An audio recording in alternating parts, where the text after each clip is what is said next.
So I'm going to start with the wings, and I'm just going to be creating an iridescent feel on them, or what will be the illusion of an iridescent feel by just doing some ombre colors. Because if something's iridescent, this is even before we're putting any iridescent shimmer on it. It's that when you see these dragonflies out in the wild, their colors shift because they're iridescent. So we're going to create that illusion by just doing some ombre effects. And that's why I've said that it's optional if you don't want to use the shimmers on them that I explained in the beginning. So you saw that I took an eraser and erased any pencil line that may have been on these guys because I hand cut these out. So on one, I'm going to just add a little tip of orange and make them both different. Not exactly alike. Coming up here with the green and rubbing it in. And I'm not going to rub too much of that green right over the orange, because if I did, I'm going to create brown. Okay, I'm just holding it up next to it. And then I might go into this deeper aqua, and then over here into a blue.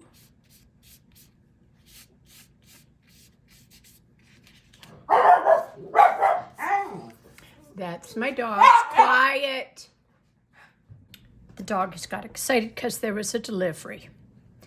Okay, then on the other one, I'm going to start the tip with the purple. Go on up with the aqua. And this can overlap because these two colors won't make mud. And I might put some green over here, and then back to that aqua and blue.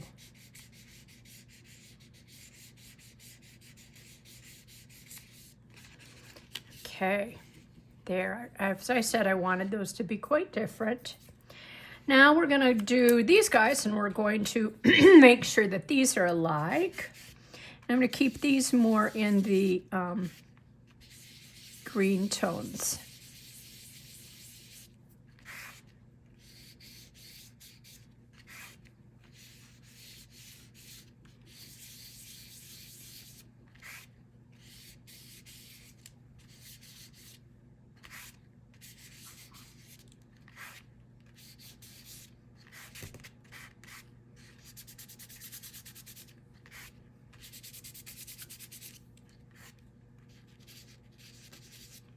Put in a little blue in the center. Getting a lot of the excess off of that.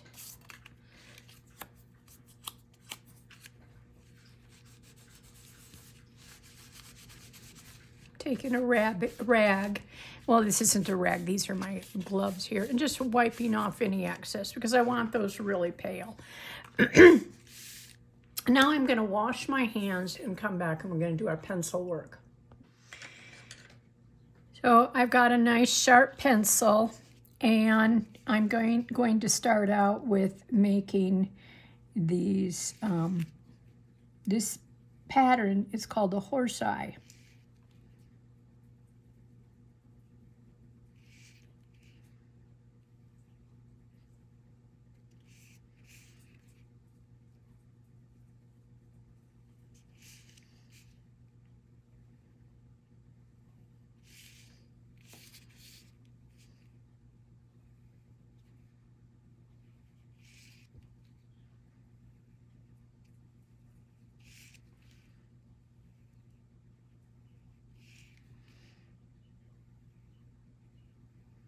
If you're not comfortable freeform drawing it, go ahead and place it over the template. Then I'm going to come in with the little lines here.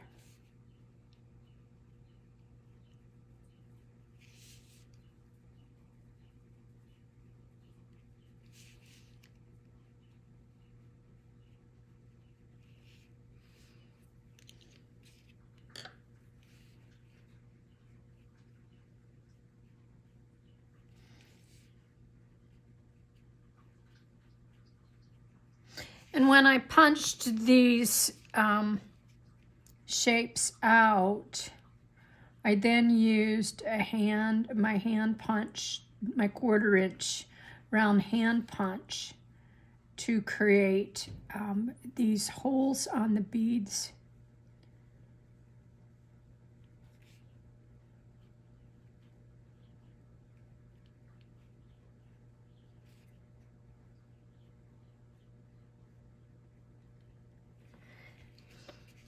Now I'm going to burnish this off so I get on the edge of my pencil a nice wide line. And I'm gonna come around and add a perimeter line to this using the edge, that burnished edge.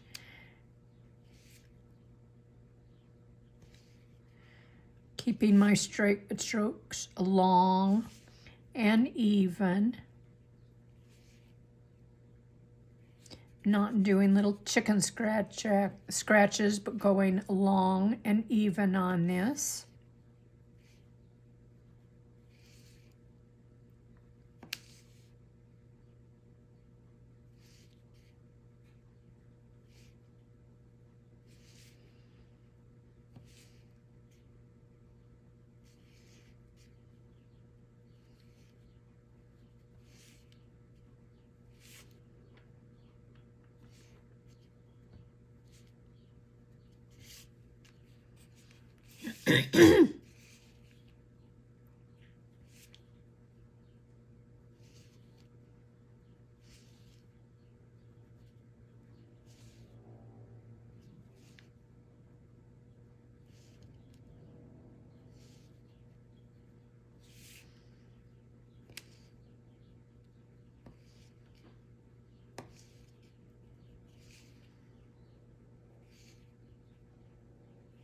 And if you don't feel confident doing an outline on your piece, you can just skip it.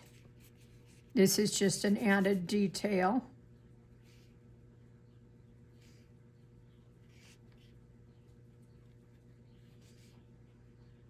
Something I've been fond of doing with the Shrinkets since the beginning of their origin. Now I'm going to come in with little circular dots on the tips of the horse eyes.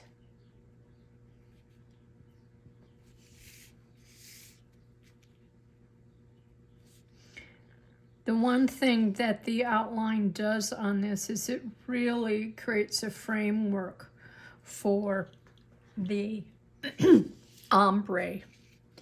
Now I'm going to come in with little smaller dots.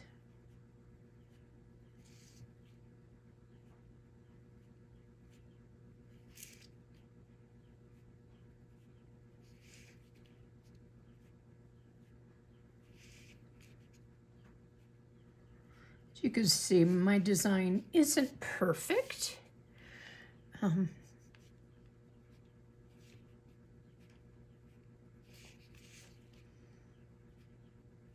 But when this is shrunk down, everything's tightened up and just looks magically better.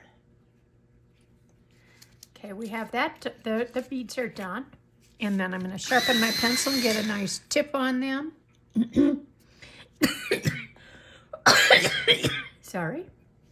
And I've been doing this all on the frosted side. I'm sorry if I didn't explain that. So I'm on the frosted side and I'm free-forming this, but please use the outline if you're not comfortable with just free-forming.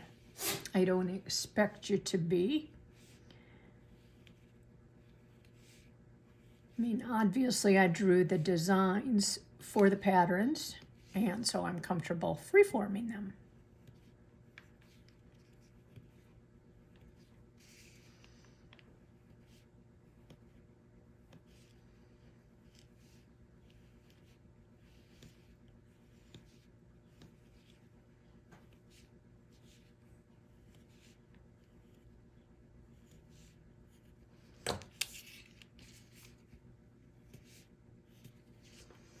Okay.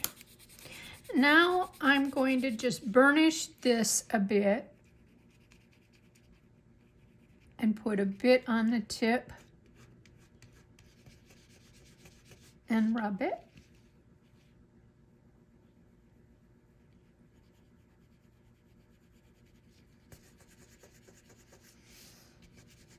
Smear it in a little bit.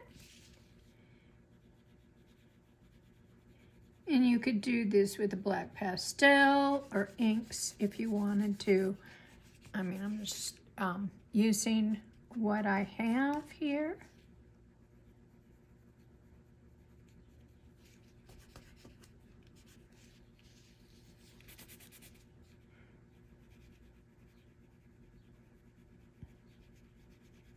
And if you're not comfortable doing this to the tips of your wings, then don't do it. This is just very, very light shading and rubbing in.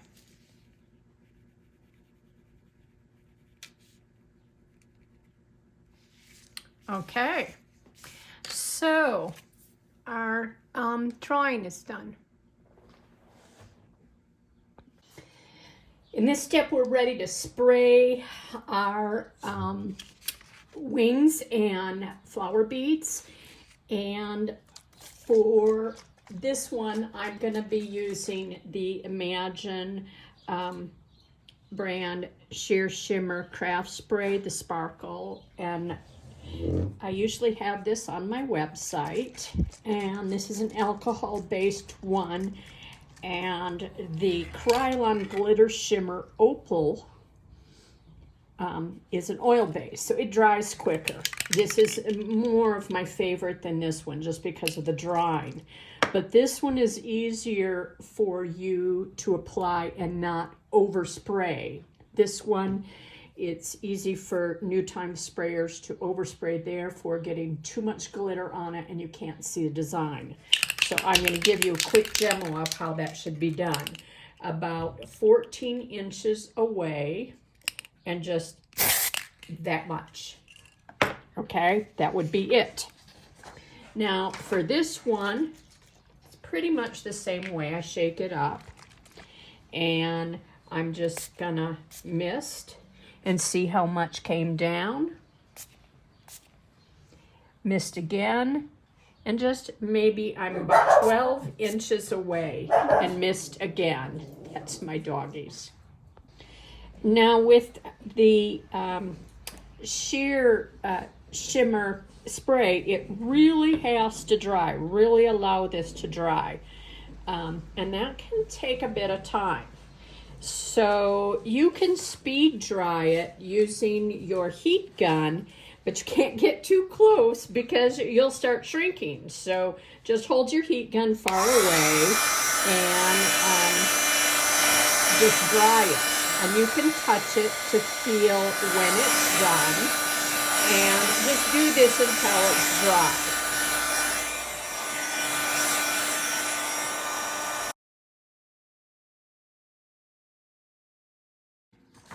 I'm ready to shrink down, and the one last thing that I want you to do, I want you to make sure that these are very, very dry if you've used the Imagine spritz. And just to be sure, whenever I've done anything that's an alcohol base, like I'm using inks or anything, like ink pads and stuff, I always blot. And that means that I'm getting any excess off that is just refusing to dry. And it looks like I got something stuck on there. So we want to make sure these are very, very dry, because just hoping to shrink them down, if they're at all tacky, it's just going to make it gummy. So we're ready to shrink. So we're ready to shrink down and we're going to shrink both of these. But I'm going to just demo the one. I'm going to take the the iridescent side that we've been drawing on and we sprayed, and I'm going to put it face down in the mold, and then I'm going to heat it up with the heat gun at the tip of the heat gun at the tip of the pin and going around the outside perimeter.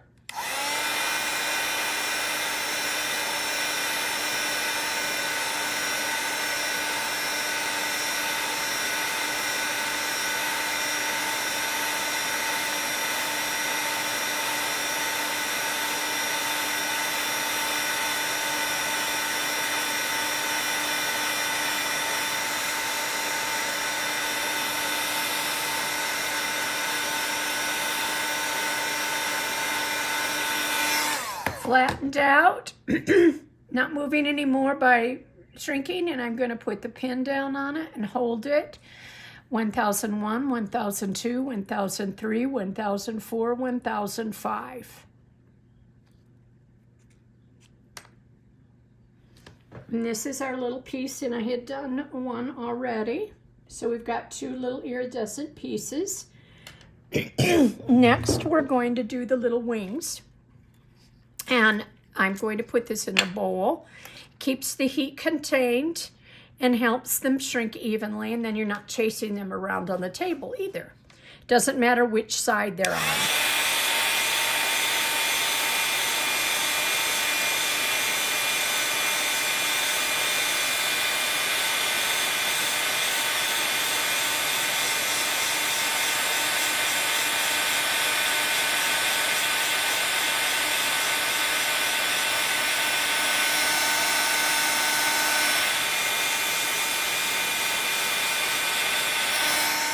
Now, this one I know is done, even though it's curled up. It was only the wind moving it, and I don't, it's not going to flatten out. That's what we've got the block for. And the reason it's not going to flatten out is because we put the iridescent shimmer on that, and that can cause it to shrink totally down, but not flatten out. And that's why you need the little block, and to make sure you watch it carefully.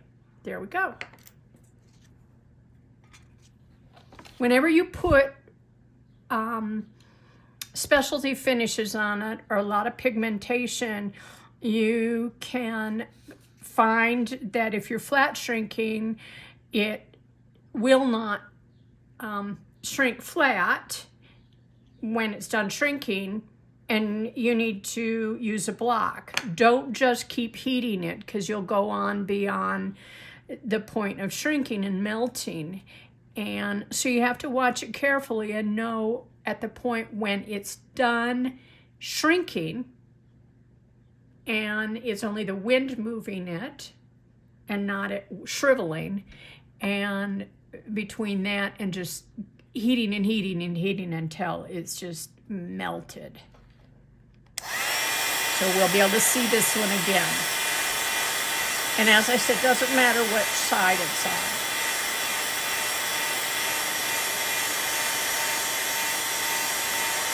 Curling around.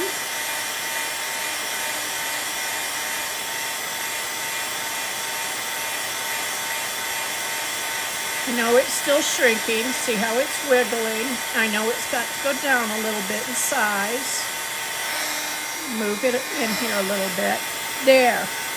And that's when I know it's done. This one flattened out a little bit more than the other one. But I could just tell it was done because there wasn't any wonkiness to its shape. It was just a smaller version of itself.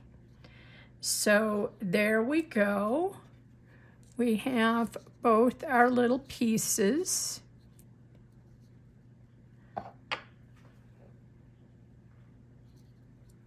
And we're ready to assemble. We're ready to assemble. And let's take our jump ring and open it up. Now this one is already open, and so I'm just gonna slip that onto my wing, and then I'm going to add it on to the loop of my ear wire. And the reason I don't hook it directly to the loop is because with a jump ring it has more movement. Then I may have to open this up. So be a little gentle. It will have a memory there and it'll easily go back. But let's put these on. I already did one so that I can look at it and remember my sequence. And we put the Shrinkets bead, the gold bead, the sequin, and be mindful of how you want the sequin to go. I'm cupping it up. And then our bead cap, little blue bead, O-ring, sequin, and O-ring.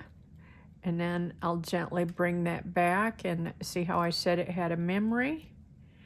And there we are. Little project is done. Thanks for watching.